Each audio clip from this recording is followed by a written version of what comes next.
Hello, hello, hello, hello, hello. And welcome once again to Not a Progress Boy, but more Secrets of Strixhaven card review. We were in the trenches yesterday. There were way more multicolored cards than I expected. So we are finishing up the multicolor. We're on 237, and there are 266 total cards left. Many of the remaining are going to be a lot of repeats, so there's not a ton left to do, but we were working on like hour 5, and it was getting late. I had work the next day, so wasn't going to continue going. But here is day 4 of our Secrets of Strixhaven spoiler review. Today was the start of early access, so I'm sure plenty of you have already watched your favorite streamers put together their, their early access brews, draft the set, and already come to some conclusions on what they think about the set. But I'm still going to continue working on mine.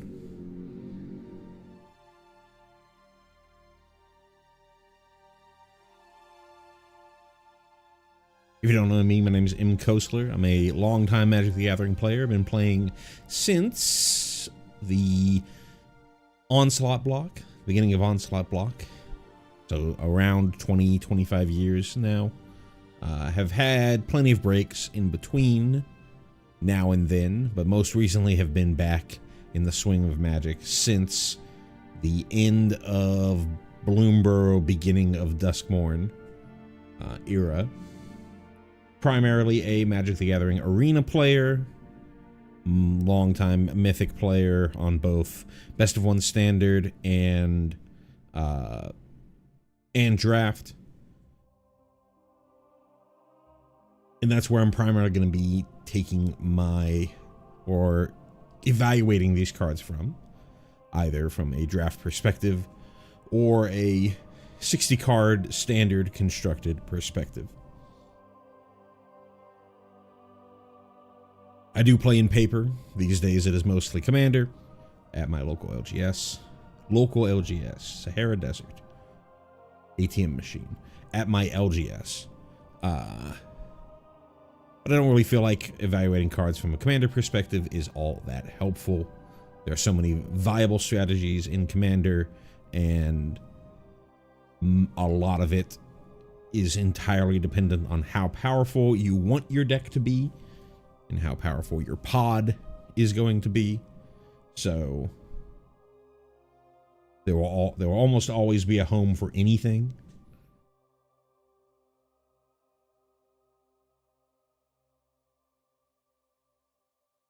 But if I do think that a particular card might be good for decks that I play, I might mention it. Just because the primary person that I'm doing these reviews for, even though I certainly appreciate you joining me when I do these reviews, the primary person I'm doing these reviews for is myself. I like to talk about cards. I like to evaluate cards. I like to think about the game of Magic. And given that I'm thinking about them, I might as well record it and share my thoughts.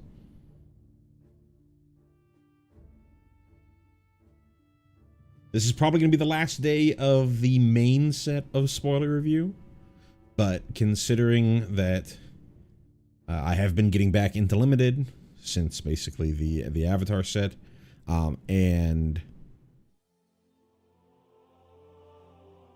every single pack will have at least one mystical archive, I am going to evaluate the mystical archives as well, probably on a separate stream. There are a large number of Mystical Archive cards, and I haven't downloaded all the Mystical Archives, so certainly can't do it without pulling the cards down.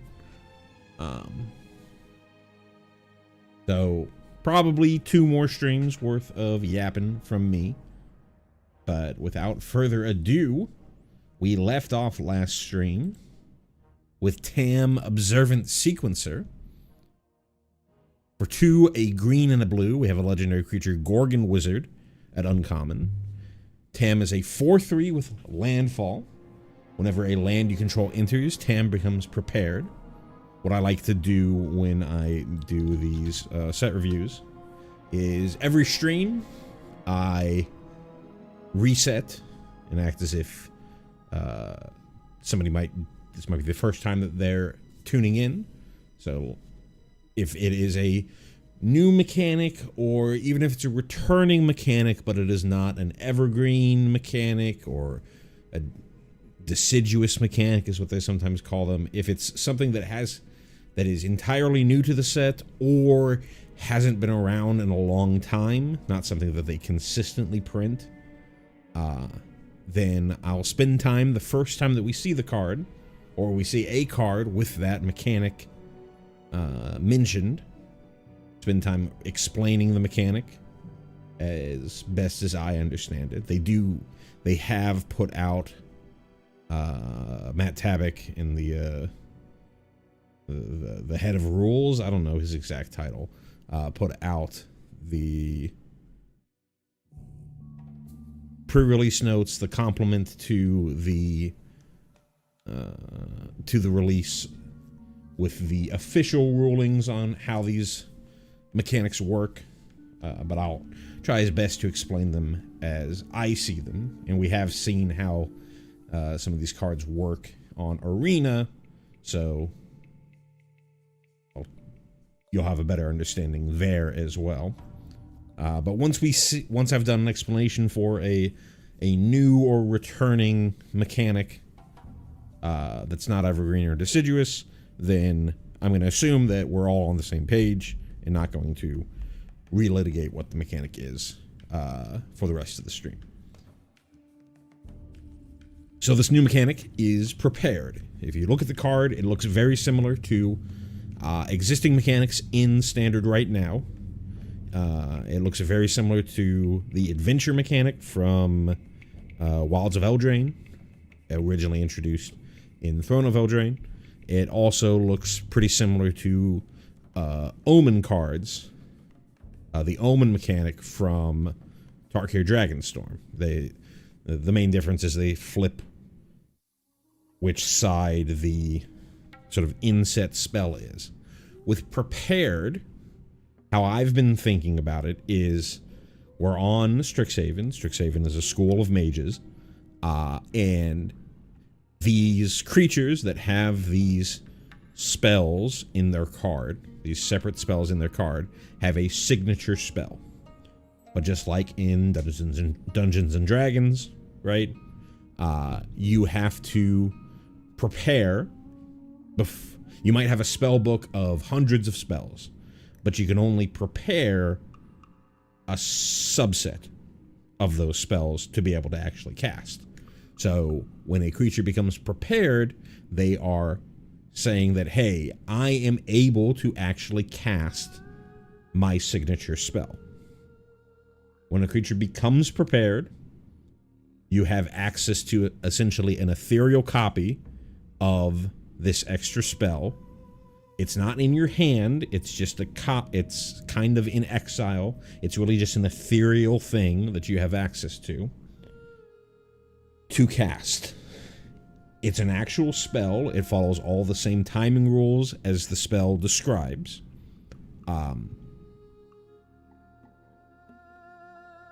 You have to cast it for its actual mana cost. And when a creature is prepared, it is not like opening a window for you to cast it as soon as it becomes prepared. It's the creature becomes prepared, and for as long as that creature is prepared, you have access to this spell. As soon as you cast their signature spell, regardless of whether it resolves or not, the creature with the signature spell becomes unprepared. So if your opponent counters that spell, it's not like you regain access to it. You have to somehow re-prepare your creature to regain access to that spell. If a creature dies while they're prepared, and you haven't put that spell on the stack, then you don't have access to that spell anymore, because the creature who gives you access to that spell is no longer around.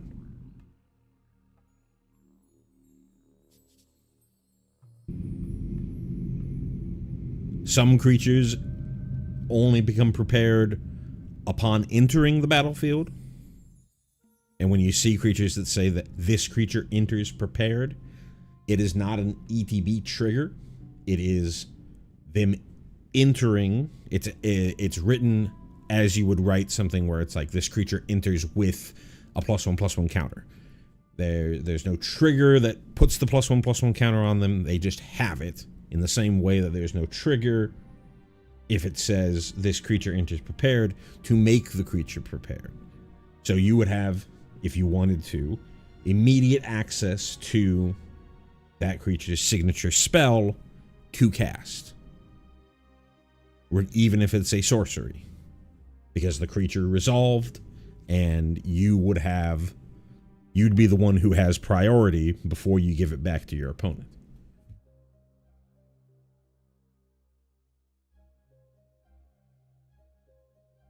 For Tam actually becomes prepared as the result of a different trigger. This one is a landfall trigger.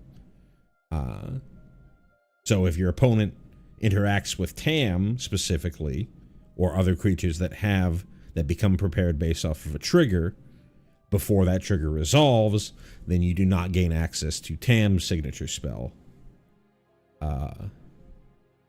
while that trigger is still on the stack.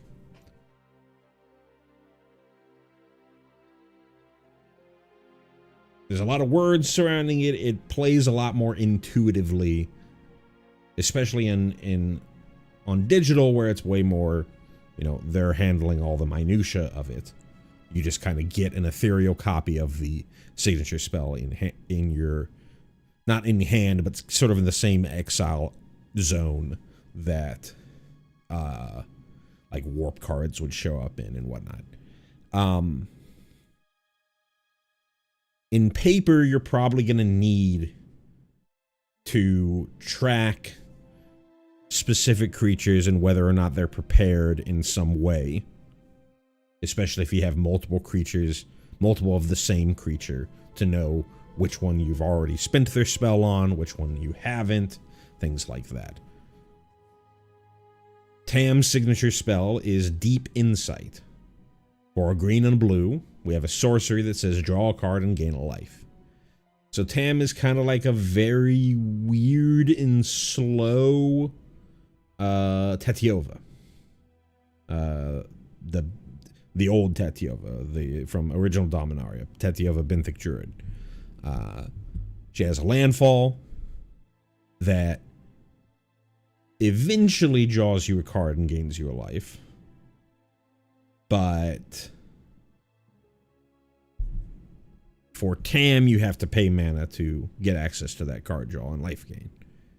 It's nice in this set because there's a lot of things that care about you actually casting a spell, not necessarily care about landfall triggers, right? So you can wait until you have a creature that wants to see you casting a spell. You have a creature with infusion, which we might see pop back up if we see any Witherbloom cards show up that care about you gaining a life.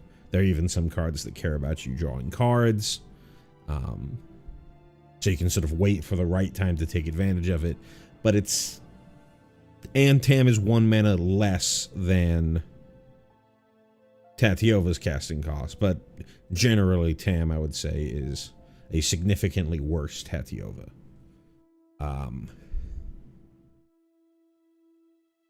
That being said, a 4-mana 4/3, not the worst stat line.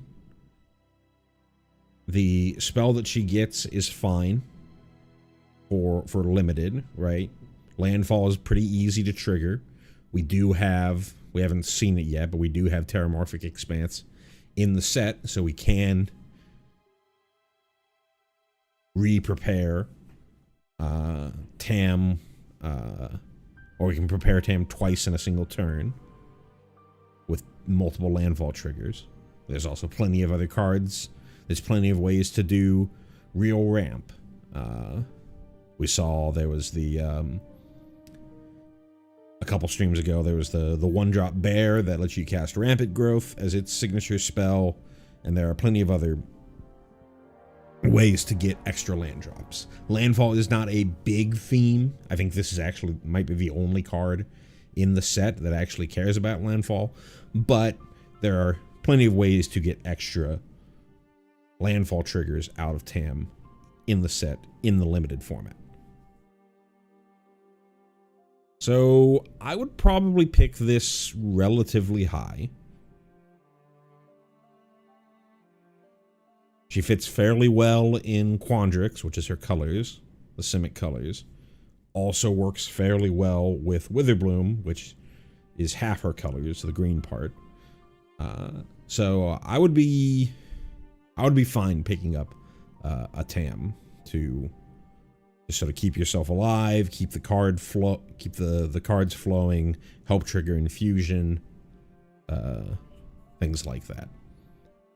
Not really a player in standard. Teacher's Pest is up next.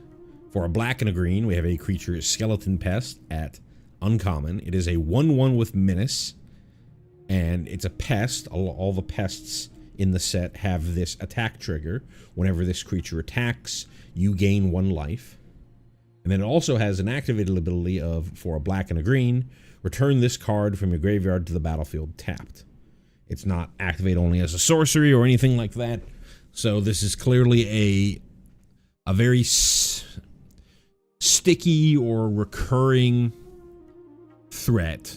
It's not going to really kill your opponent very quickly, but it is something that you can get on the battlefield, has evasion, and can help trigger infusion.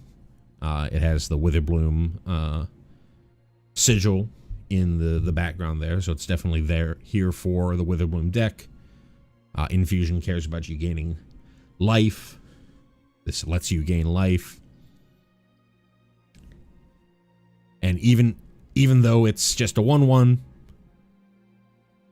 it's something that you consistently have access to, as long as they can't interact with your graveyard in any sort of way, or exile this card.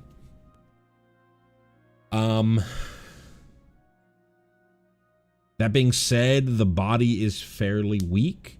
I think you would pick this if you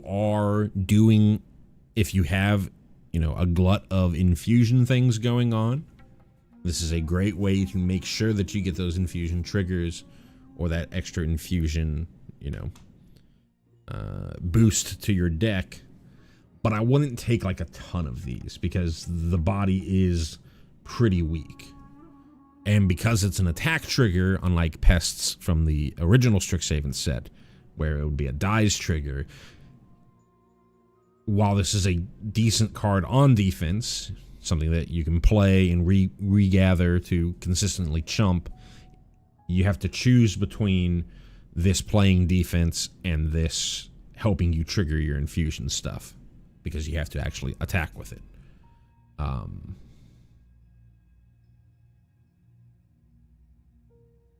So I think I'd be fine with like one of these in my limited deck, but I wouldn't have a ton of these in that deck. Standard-wise, probably not. Like, it can be okay in like your Insidious Roots stuff as a way to consistently get cards that leave your graveyard, but it's a little on the expensive side to do that. So don't really think that it's something that's going to see standard play. But a nice role player in limited. Traumatic Technique is up next. For X, a blue and a red, we have an instant at rare. Traumatic Techniques deals X damage to any target. Draw 2 cards, then discard a card. So important to note, you can always have X be equal to 0 if you just want to use this as a draw 2 discard at instant speed. But if you need to use this as removal, any excess X mana that you have, you can put into this to try and get rid of a threat of your opponents. It's not it's not an efficient removal spell. I see it more of a card draw spell, an instant speed card draw spell that you can use a little bit for graveyard shenanigans. Like I could definitely see this in a Jeskai Oculus style list.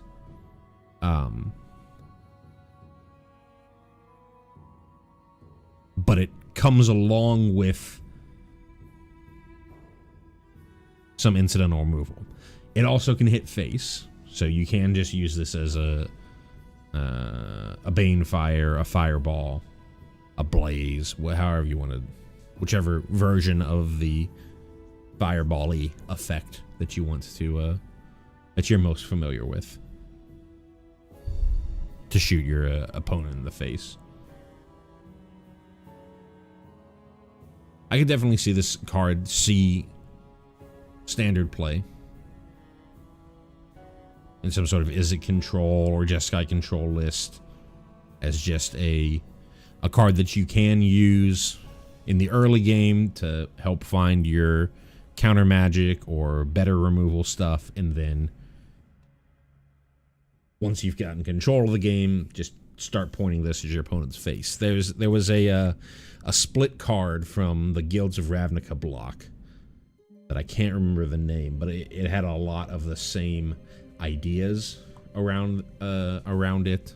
It let you draw a bunch more cards. It was closer to something like a Sphinx's Rev that dealt damage instead of gaining life. But I could see this card kind of fill that niche.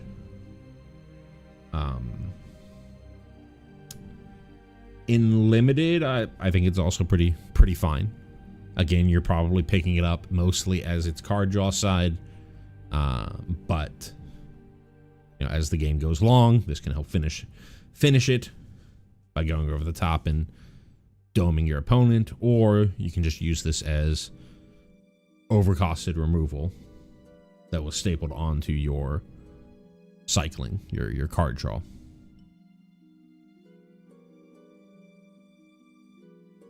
Vibrant Outburst is up next. For a blue and a red, we have an instant at uncommon. Vibrant Outburst deals 3 damage to any target. Untap up to one, or sorry, not untap. Tap up to 1 target creature. This is a pretty good card. I could certainly see this see play in prowess lists in standard. This does go face, in addition to 3 damage for 2 is fine for removal. It's not going to go in like your lessons decks because it's not a lesson itself. But if you're more prowessy, you know, if you're playing a Draycatcher or a Slickshot Show Off instead of a Gran and a Monument to Endurance, then I could certainly see this see play.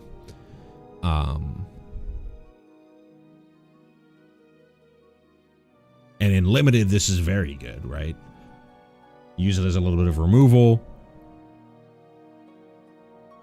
Hit like a medium-sized creature of your opponent's with the 3 damage and tap the big fella when they move into combat. Or tap down their blocker and go face. You know, it's an overall pretty good card. It's the same mana value as just like a Lightning Strike, and Lightning Strike's perfectly fine. A perfectly fine limited card. But you get a little bit extra on top with this. So I can see this see play in both standard and limited. Give me a second. I see there's a Discord ping. Just want to see.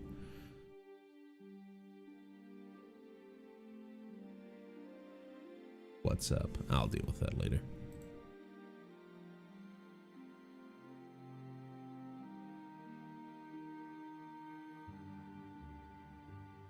Vicious Rivalry is up next. For 2 a black and a green, we have a sorcery at rare. It says, as an additional cost to cast this spell, pay X life. Destroy all artifacts and creatures with mana value X or less.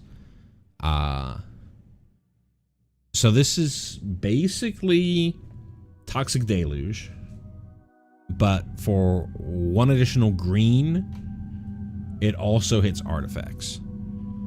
Toxic Deluge is a very important card in Commander. They did put it into Modern Horizons 3, I'm pretty sure. I don't know how much of an impact Toxic Deluge has had on Modern. They put it into Modern Horizons 3, so they certainly felt that it could be Modern power level. And I do think that this is certainly Standard power level. We've mentioned in the past streams, we've been talking about the synthesizer lists in Standard. This is a way to deal with all of your opponent's synthesizer stuff. It's a 4-mana sweeper that can deal with everything of your opponent's in Golgari. So one turn ahead of the curve of what you would normally get in a non-white based control deck in Standard. It's going to kind of compete in a lot of the same spots as your what was it? The 3-mana -2/-2 sweeper that had infusion turn into an actual sweeper that is also coming in this set. I remember the name. I forget the name of the card.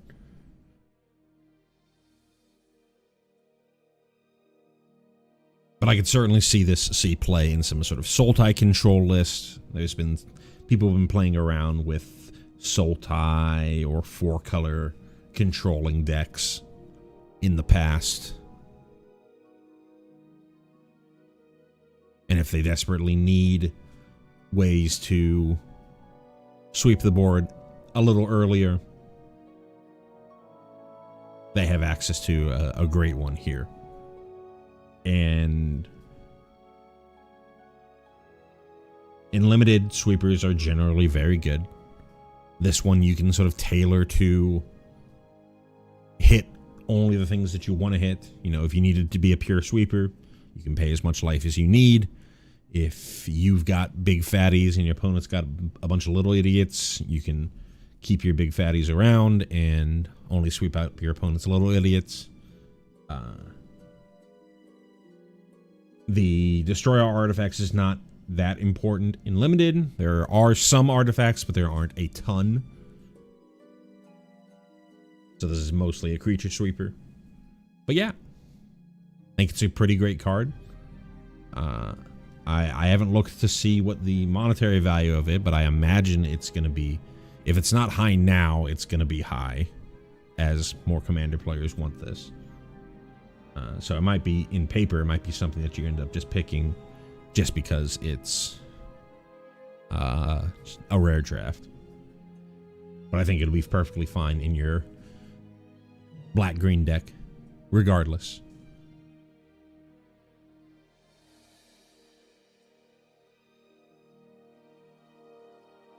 Visionary's Dance is up next. For 7 total mana, 5 a blue, a red, we have a sorcery at common.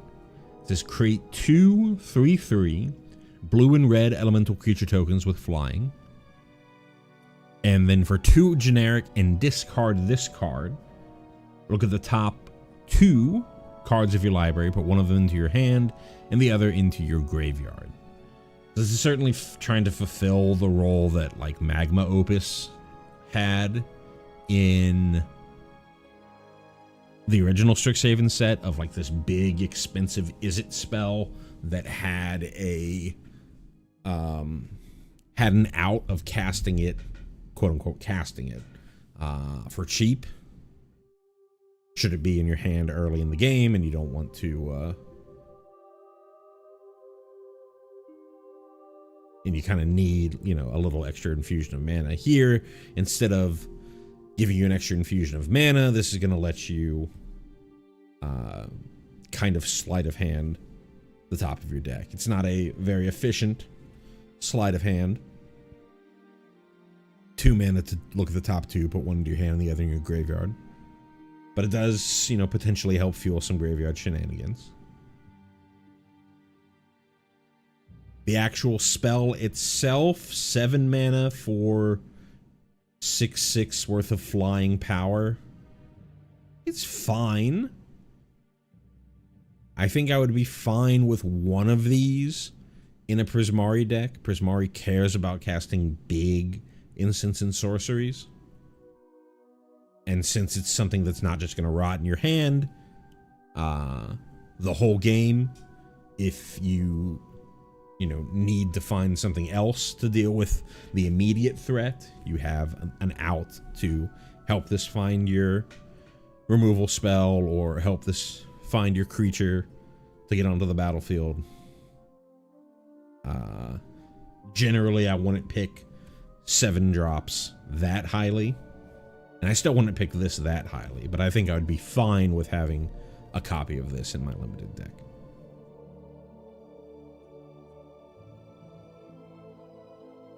Wilt in the Heat is up next. For 2 a red and a white, we have an instant at common. It says this spell costs 2 less to cast if 1 or more cards left your graveyard this turn. Wilt in the Heat deals 3 damage to target creature. If that creature would die this turn, exile it instead. It's kind of your pretty bog standard limited removal. Here, it works a little bit with the Lorehold theme. Lorehold cares about cards leaving your graveyard, whether it is being exiled from your graveyard or reanimated from your graveyard, recovered from your graveyard, however you want to think about it. Just if you can pretty consistently get this down to 2 mana deal 5, that's certainly pretty good. But even if you can't, 4 mana deal 5 is pretty not ubiquitous, pretty unconditional removal for a red white deck. So I think if I'm desperate for removal and I'm in Lorehold or the Boros colors, then I'm probably going to pick this up anyways. If I'm able to consistently cast this for only 2, I'll pick up more than just, you know, one of these out of desperation for my removal package. Witherbloom Charm. We have a full set of, well, not a full set. We have a set of charms, 1 for each of the schools. So we only have 5. Here is the one for Witherbloom. For a black and a green, we have an instant at uncommon. Charms are always 3 separate abilities. Generally, they're not all as good as a dedicated version, a dedicated card to one of those abilities would be. But when they're all stapled together, the card generally is better than than having to put all 3 different versions of those effects into your deck.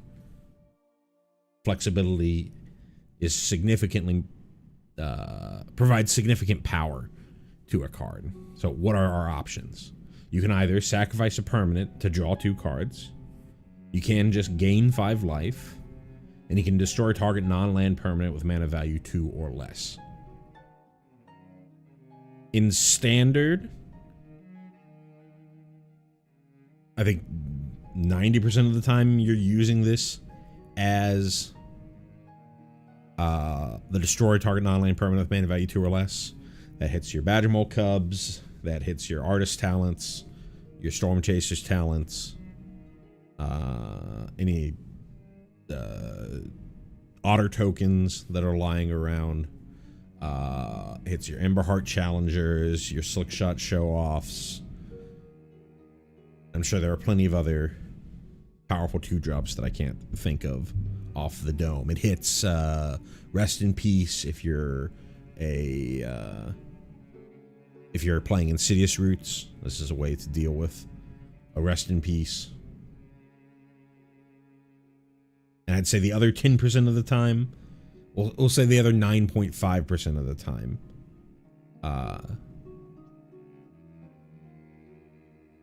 you're going to see this used to sack something and draw 2.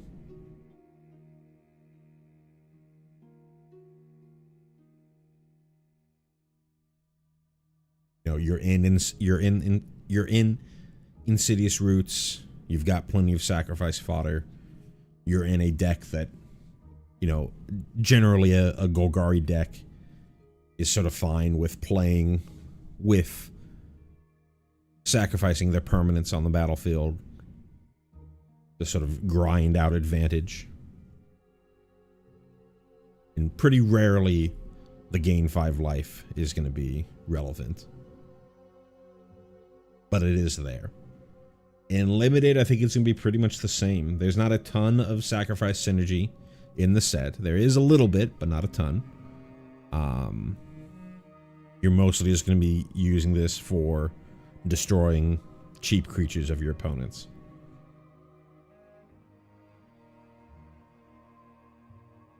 But I would say that because it's fairly restricted on what you're destroying, it's not that great.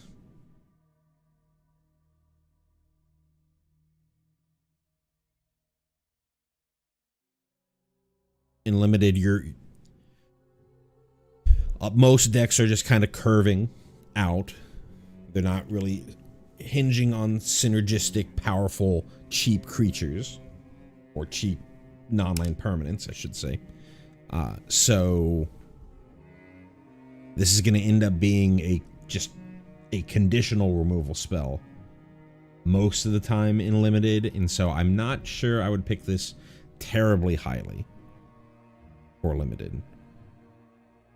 Do think it has more of a place in Standard than it does in Limited.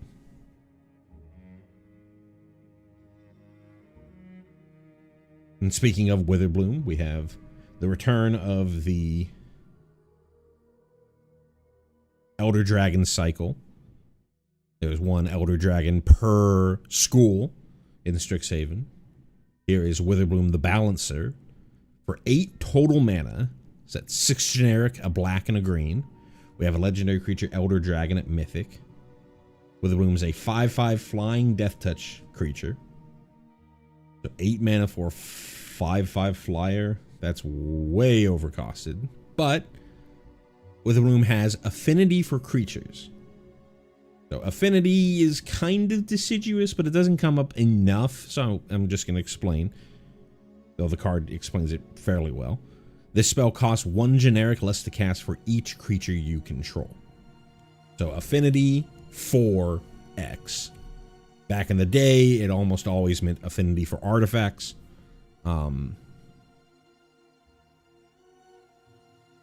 Where the actual casting cost of a card was reduced if you had a lot of copies of the thing that it had affinity for already on the battlefield. Affinity for creatures here means, you know, if you have 4 other creatures, it doesn't matter if they're tokens or non-tokens. If you have 4 other creatures on the battlefield, and then you cast Witherbloom the Balancer, you only have to pay 4 total mana. This only reduces generic costs. So if you have 8 total creatures, Witherbloom the Balancer would still cost a black and a green, because this cannot reduce its colored mana pips. He also gives all of your instants and sorcery spells affinity for creatures.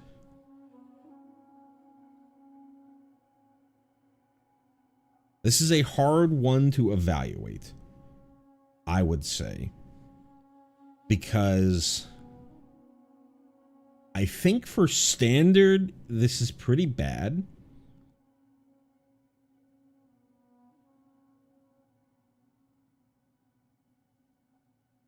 I feel like if you're playing a deck that either can get up to 8 mana or it is able to produce a large enough board to reduce this down to, 3 or 4 mana, you're already pretty far ahead. And then the body is not that much better than a lot of things that don't require you to jump through additional hoops to get a 5/5 flyer. Sure, it has death touch, but you're already dealing with a 5/5 at this point. Now, if you think back to last stream, we looked at Lorehold. Lorehold was a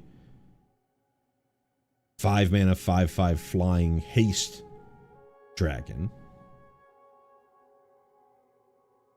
And you didn't have to do anything special for Lorehold.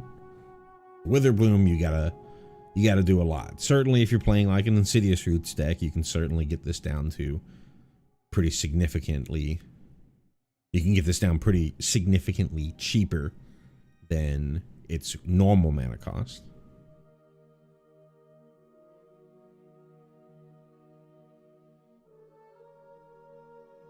So if you're not really playing this for the body, then you're probably thinking about playing this for giving your instants and sorceries affinity for creatures.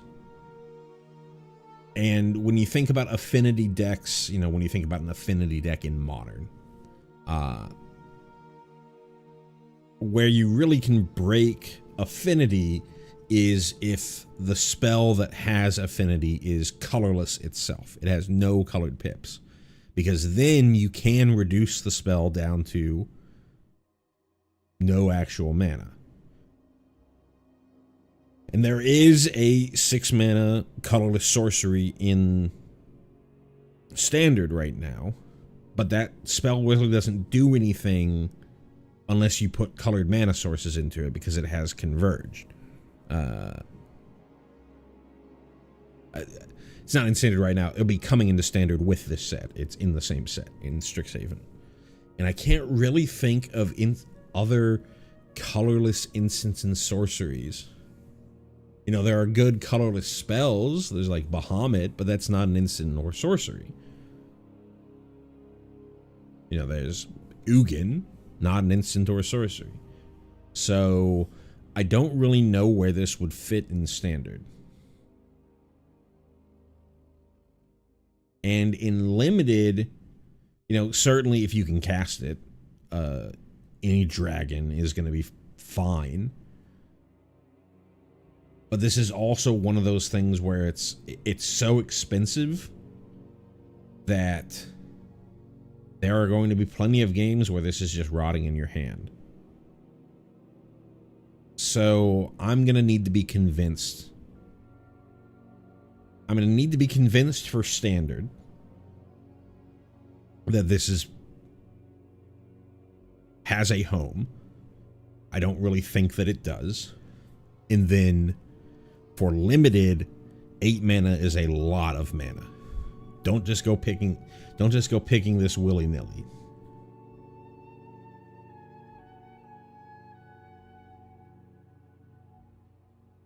Either make sure that you have significant extra mana generation, or make sure that your deck can flood the board enough so that you can cast this at a reasonable time.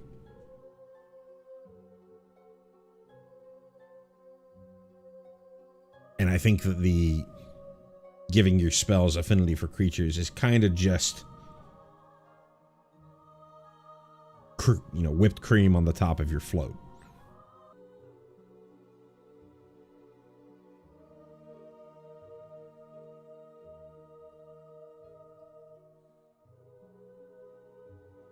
Looks like we lost connection for a brief moment.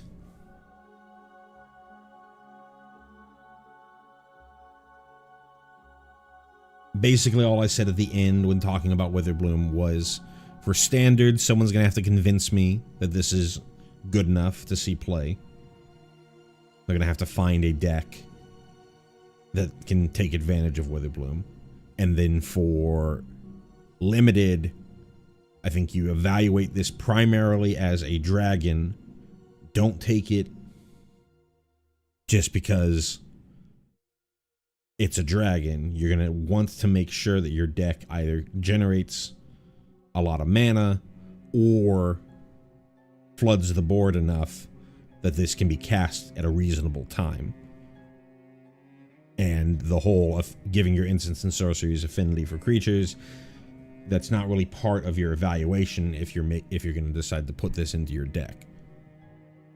For the most part, it's just a 5/5 flying Death Toucher.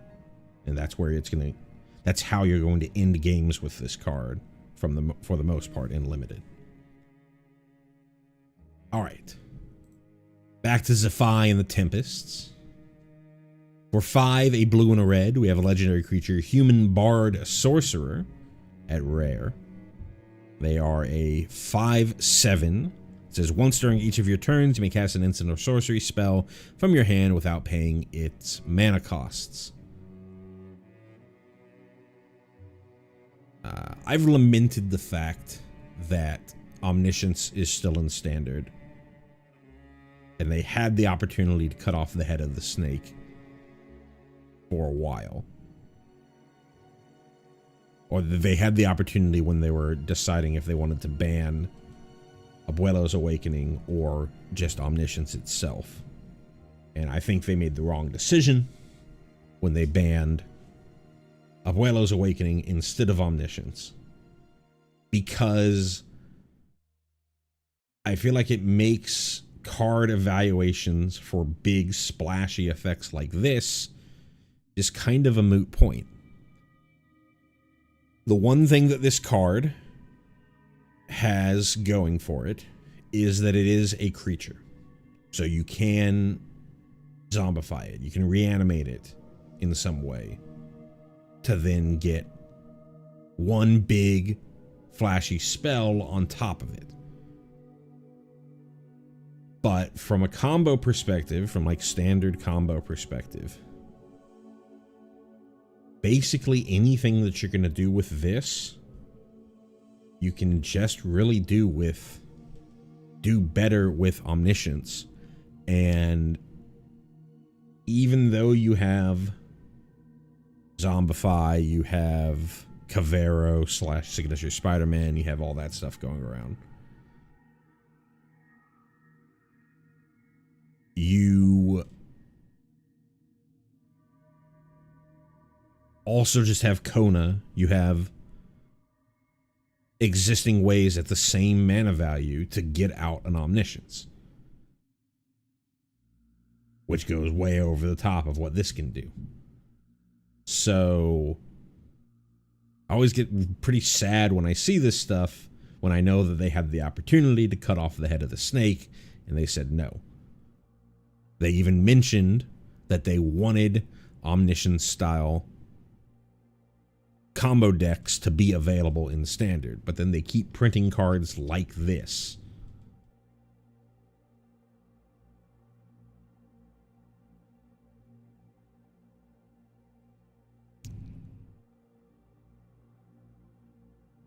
For limited, I think this is pretty unplayable. 7 mana, the body's fine, but it can just get chump blocked forever. And you're sure you get one free spell from your hand, but it's a limited deck. It's not going to be consistent for you to like put this into some big combo-y effect.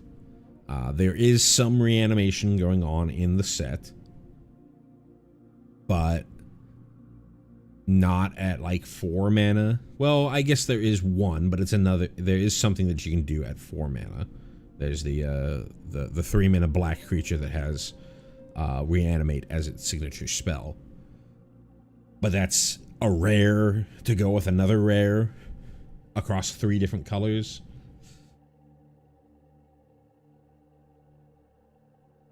And I think once you get up to 7 mana, especially if it's not green, if it doesn't have green in its mana cost, it's much more difficult for you to get to that point.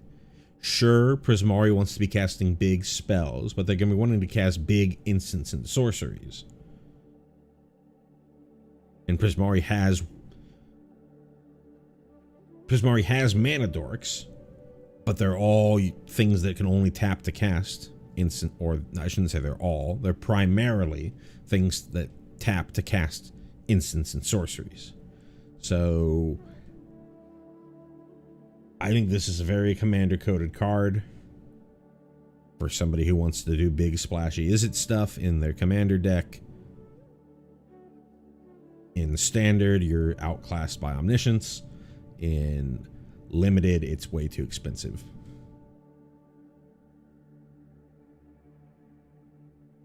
And we're done with the multicolor. On to our artifacts. Our colorless artifacts. Biblioplex Tomekeeper. For 4 generic, we have an artifact creature construct at common. It is a 3/4 that says when this creature enters, choose up to 1. Target creature becomes prepared, or target creature becomes unprepared. This is one of the few ways, I think, that you have some outside effect that can either prepare a creature, and it points out that you can only prepare creatures, they say creatures with prepare spells. I've been calling them creatures with signature spells. You can only prepare creatures with signature spells. You can't prepare something that doesn't have a signature spell.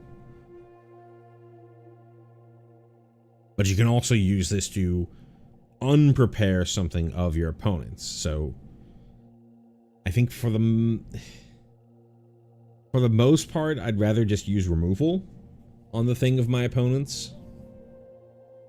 If I am picking this card, then it's because I have a powerful creature with a signature spell that I want to regain access to that signature spell more than once. And I don't really know where that's going to be. I don't really think or know if there's anything from a limited environment where you would really want this. And as far as what the creature is, no, this creature itself, 4 mana for a 3/4, not the greatest body. It's not horrible, but it's not great. So I'm not really sure where this falls. Maybe the unpreparing creatures of your opponents is more powerful than I'm thinking, but I would say this is pretty fillery. It's colorless, so it can go into anything, but you need to be very desperate to put it into your deck, in my opinion.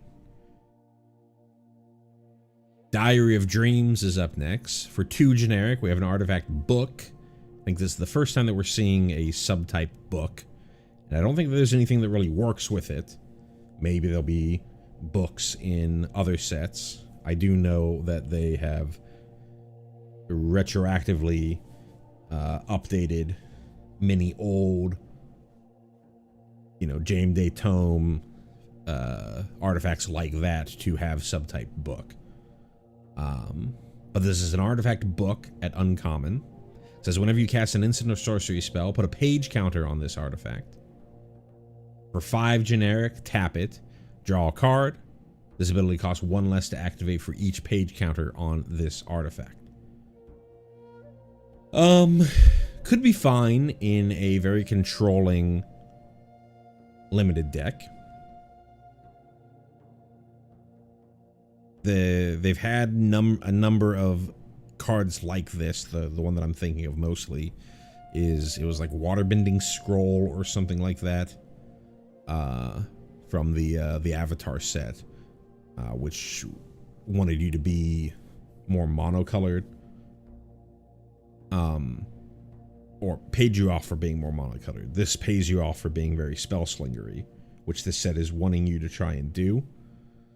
The problem is it's 2 mana for something that doesn't affect the board, and if you're not like pretty spell slingery, it's kind of just going to do nothing for a very long time. So I think you need to be very controlling to put this into your deck. And if you are, this is going to be great card advantage. It's just going to keep you ahead, keep you controlling the board so that you can win the game. But don't pick this up just because you have a couple of spells. You need to have a fairly significant number of instants and sorceries.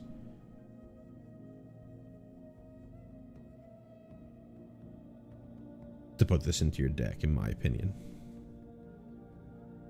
And it's not really standard playable. Mage Tower Referee is up next. For 2 generic, we have a artifact creature construct at common. It is a 2/1. It says whenever you cast a multicolored spell, put a +1/+1 counter on this creature. Pretty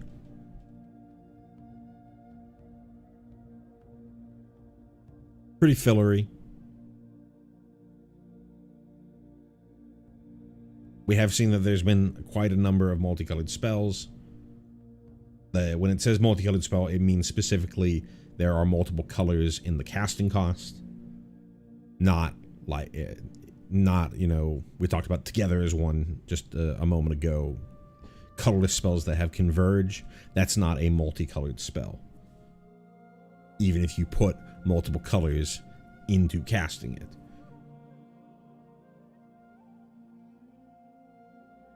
Ultimately, it's a 2 mana 2/1. Can grow, but not going to grow fairly significantly. So maybe if you have like a very wild deck, this can get pretty powerful. But I think for the most part, people are just going to be playing 2-color, 3-color decks. And you're not going to have a ton of multicolor spells. Page Loose Leaf. For 2 generic, we have a legendary artifact creature construct at common. Very interestingly, a legendary at common, one of the very few common legendaries that we have. It is an 0/2 that taps to add a colorless, and it has Grandeur, which is, I think it's a returning mechanic.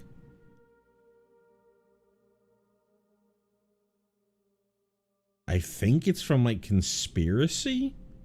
I didn't really play Conspiracy. That was during one of my times when I was not playing much Magic.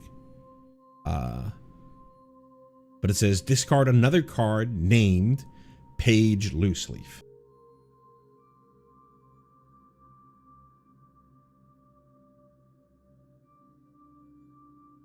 I keep having connection issues. I don't really know what's going on. Anyways, I was talking about Page Loose Leaf. For 2 generic, we have a legendary artifact creature construct at common, one of the very few common legendaries. It's an 0/2 that can tap for a single colorless mana. It has Grandeur, which I don't remember, but I believe it's a returning mechanic, and I believe it's from Conspiracy, one of the Conspiracy sets. And it says discard another card named Page Loose Leaf. Reveal cards from the top of your library until you reveal an instant or sorcery card. Put that card into your hand and the rest on the bottom of your library in a random order. A very weird effect. When I first was thinking about the card, I was thinking that it was... So this is very clearly a play off of Cody, which was a card from the first Strixhaven set. This is just like a page that got ripped out of Cody. And when I first skimmed this card, I was thinking that the Grandeur effect was you discarded extra cards named Page Loose Leaf, and you got to sort of cascade into a free instant or sorcery. But it just puts it into your hand. So you're just turning extra copies of Page into the first instant or sorcery off the top of that you find off the top of your deck.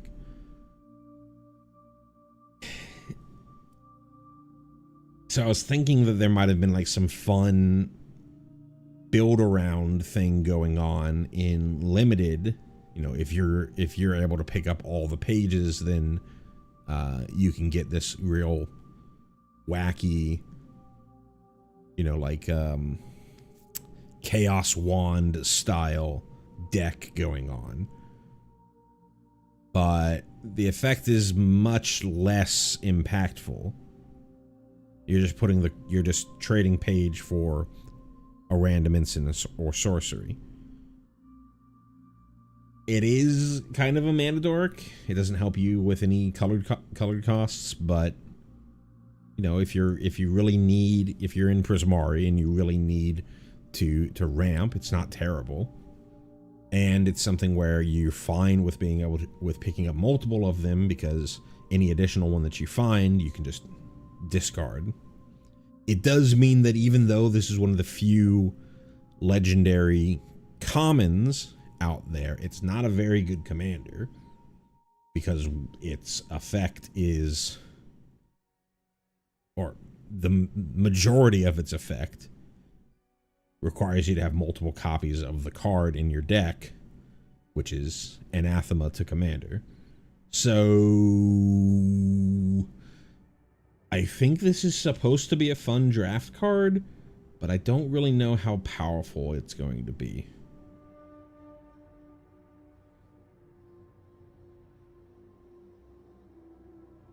Anyways, Page Loose Leaf. Potioner's Trove for 3 generic. We have an artifact at common. It's a manalith. Tap to add 1 mana of any color. You can also tap to gain 2 life, but you can only activate it if you've already cast an instant or sorcery spell this turn. I think if you are in Witherbloom, maybe you're fine with picking one of these up, but manaliths are not terribly great in limited. 3 mana rocks, a little on the slow side. You're not really affecting the board. Maybe if you're doing converge stuff, this helps you get additional colors going, but again, not a very high pick. Has a little bit of extra stuff going on in Witherbloom, but not much. Strixhaven Sky Coach. I think this is the only vehicle in the set. For 3 generic, we have an artifact vehicle at uncommon. It's a 3/2 flyer that crews for 2. The crew cost is not that expensive. And then when it enters, you may search your library for a basic land card, reveal it, put it into your hand, and then shuffle. So a colorless way to be able to help fix your mana, get your splash color. It's not terrible. And it's a 3/2 flyer. So when the board gets gummed up, you can have somebody crew up the Strixhaven Sky Coach to start flying over the top. Yeah, I think it's a pretty playable limited card.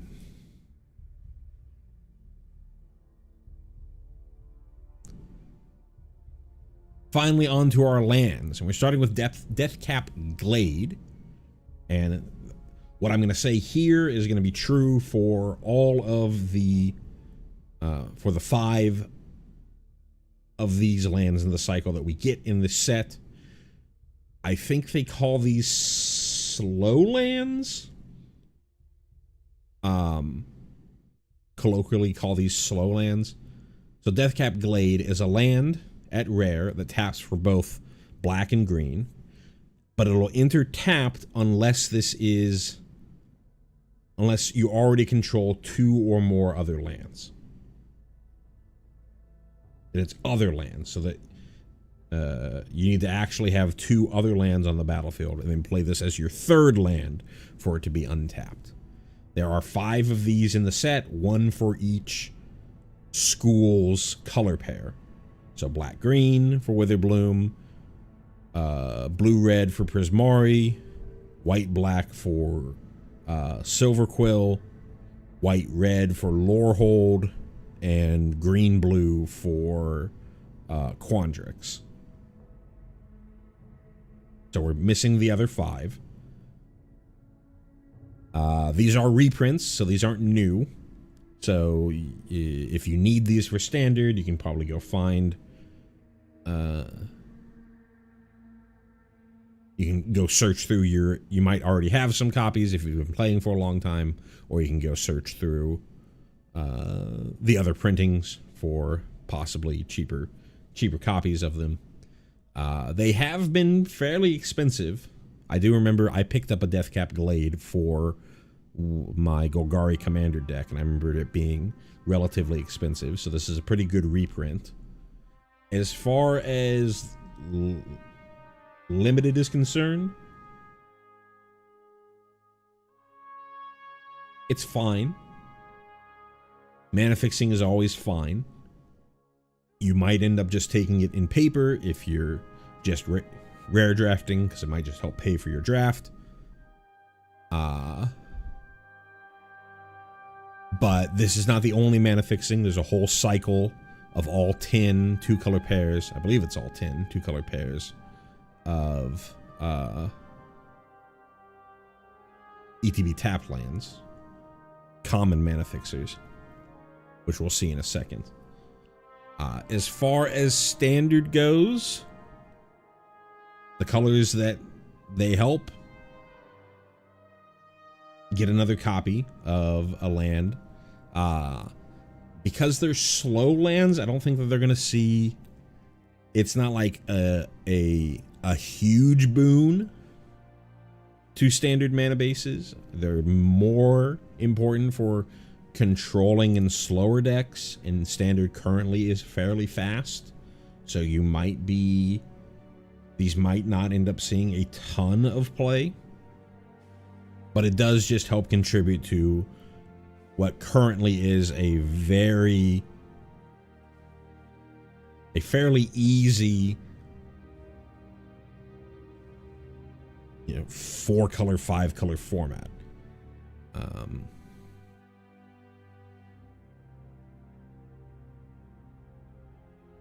Yeah, so that's Deathcap Glade, and that holds true for all the other rare dual lands that came out in this set,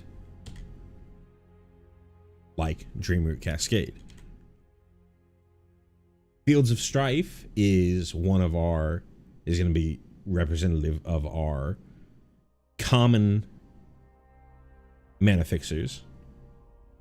ETB taps for 1 of 2 colors, in this case the Lorehold colors, but it also has an activated ability of for 2 and the 2 colors that it taps for, in this case red and white, and tap it, you can surveil 1.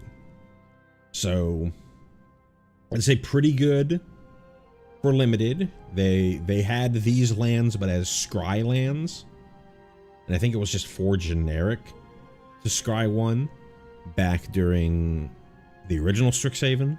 Surveil is significantly more powerful than scry, which is probably why you need to put colored mana into this. But, perfectly fine for limited. Helps you do your mana fixing. Helps, since you're going to get all 10 of them, I believe you get all 10 of them. We'll see as we scan through. Helps you with Converge. I'd say probably pretty high picks for this format. Form of Amity. This is the Silverquill one. Another rare land that we're getting, Great Hall of the Biblioplex. It's a land that is at rare. You can tap it for colorless. You can also tap it and pay a life for 1 mana of any color, but you can only use that mana for instants and sorceries. And then for 5 generic, if this land isn't a creature, it becomes a 2/4 wizard with when you cast an instant or sorcery spell, this creature gets +1/+0, and it's still a land. When I first read this, I thought that you had to pay, it was only a creature until end of turn. This is closer to like, I forget the name of the card, from Foundations, the Changeling land, that you pay it once, and it is always a creature at that point. So you pay it once, and you've got this permanent wizard on the battlefield that has kind of an opacity effect. I think this is fine. In Standard, there are 4 and 5 color control-y lists that I could see play this to help fix their mana. And it's a creature land, so you can have this also be one of the ways that you help end the game. But I think for the most part, you would just play this as a way to fix your mana in a 4 or 5 color control list. I don't think it's going to see a ton of play outside of that. And as far as limited goes, limited is much more about playing to the board, playing creatures. So I don't think this is that high of a pick in limited.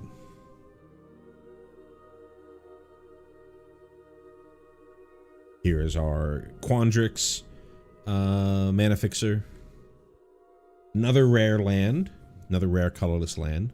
This one has implications in older formats, eternal formats. Petrified Hamlet.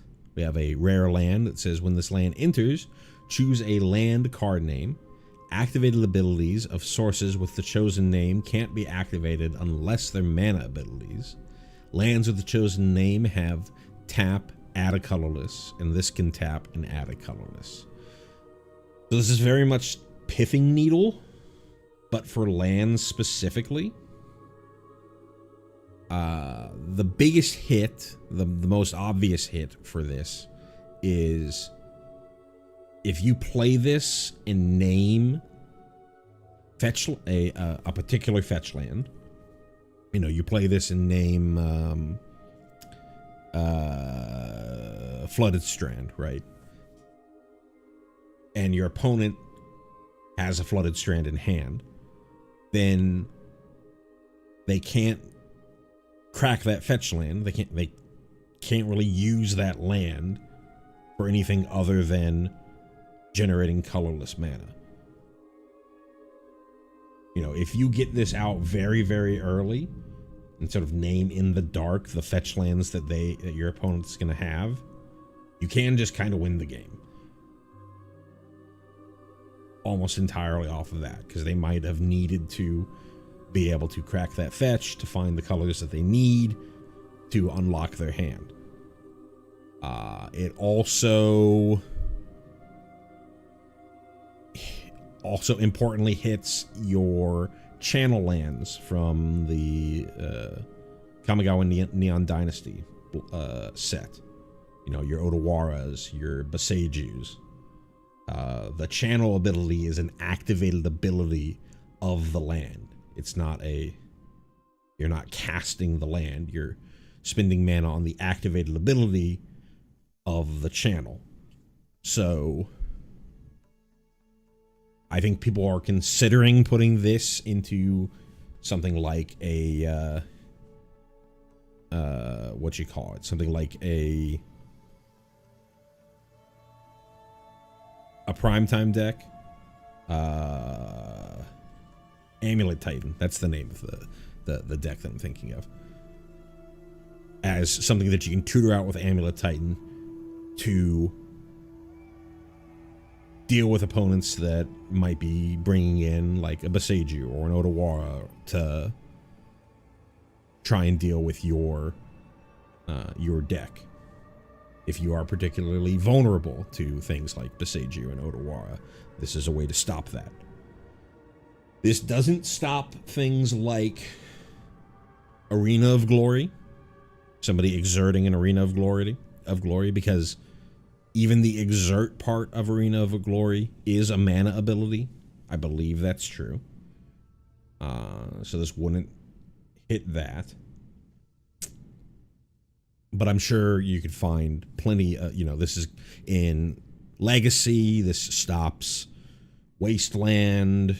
In Commander, this stops Wasteland and Strip Mine. This would stop somebody from being able to Rashad import you. This would stop Thespian Stage, you know, the Dark Depths Thespian Stage combo. Because you would name Thespian Stage and they couldn't use the activated ability of Thespian Stage to turn the Thespian Stage into a Dark Depths. So very powerful in older formats. In Standard, you know, there are decks that do take advantage of the sort of bad fetch lands, your mono green landfall stuff. But there aren't, and there's things like the Mistfire Village. I think that's what it's called. There are those activated ability lands from Tarkir Dragonstorm, Quarry Mountain Monastery, Mistfire Village, stuff like that. That this can hit. This can hit the station lands from Edge of Eternities. So this can be tech against your Kona decks that are primarily using those station lands as the way that they tap their Kona.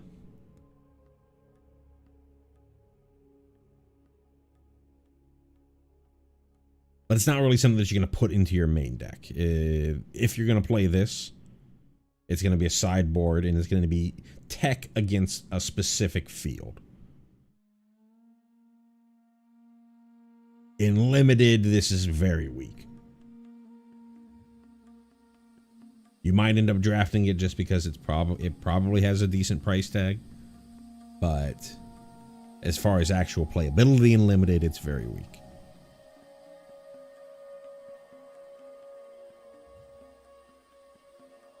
Here is the rare dual land for Silver Quill. We have another uncommon land. Uncommon colorless land, Sky Coach Waypoint. You can tap it to add a colorless. And then for 3 and tap it, you can prepare a creature. So this is another way to re-prepare creatures. This is pretty expensive to get that job done. And I don't know if there's anything like so powerful out of your prepared creatures that getting an extra copy of it, of their signature spell, is, you know, going to really win you the game. So I'm not convinced on this card, and certainly not standard playable.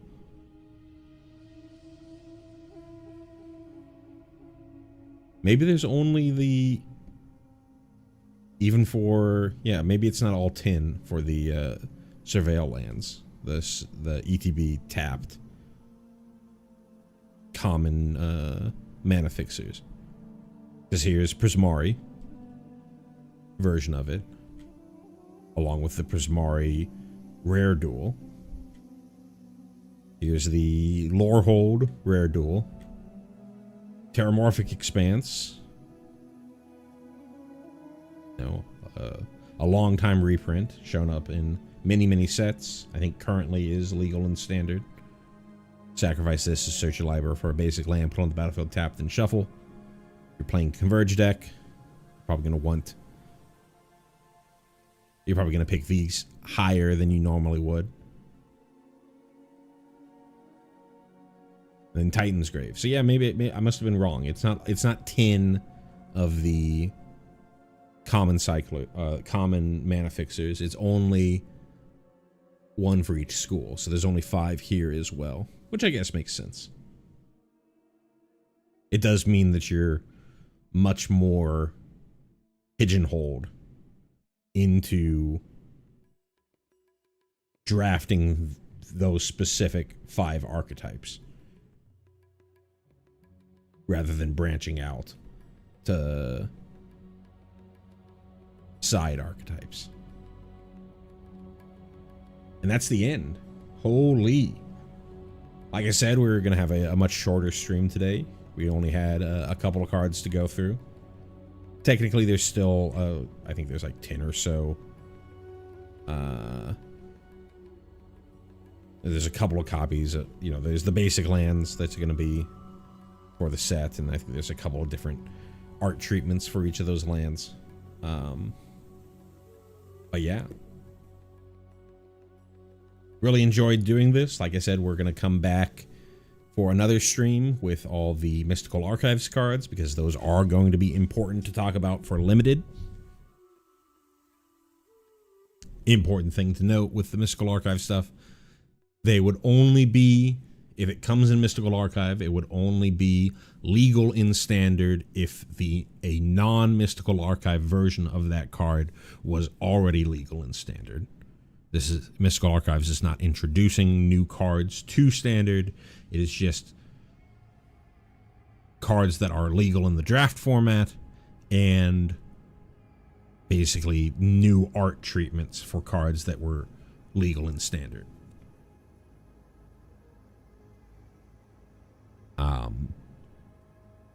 Do you think the set looks pretty cool?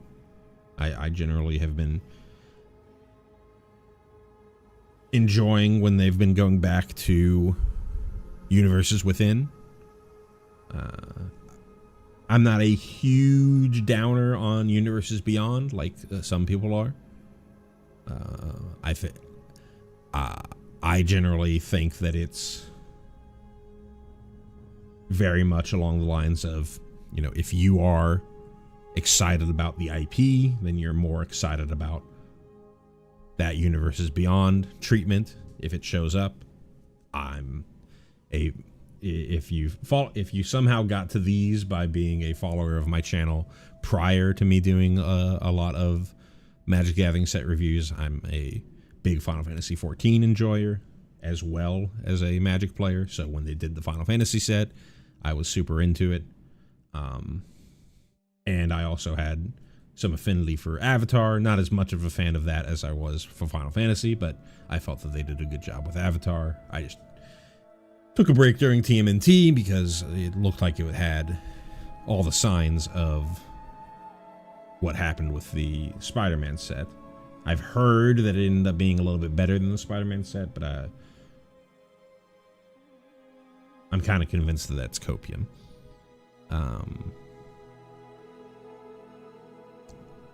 But yeah, there's going to be at least one more stream of me going over the Mystical Archives cards. There might be, I have in the past done like a wrap up of cards that I think that are important for Standard. I don't know if I'm going to do that this time around. Speaking of Final Fantasy, I've got FanFest to go to next week, so not going to be thinking more about that than I am going to be thinking about Magic. Yeah. Thank you so much for watching. And I will see you the next time I see you.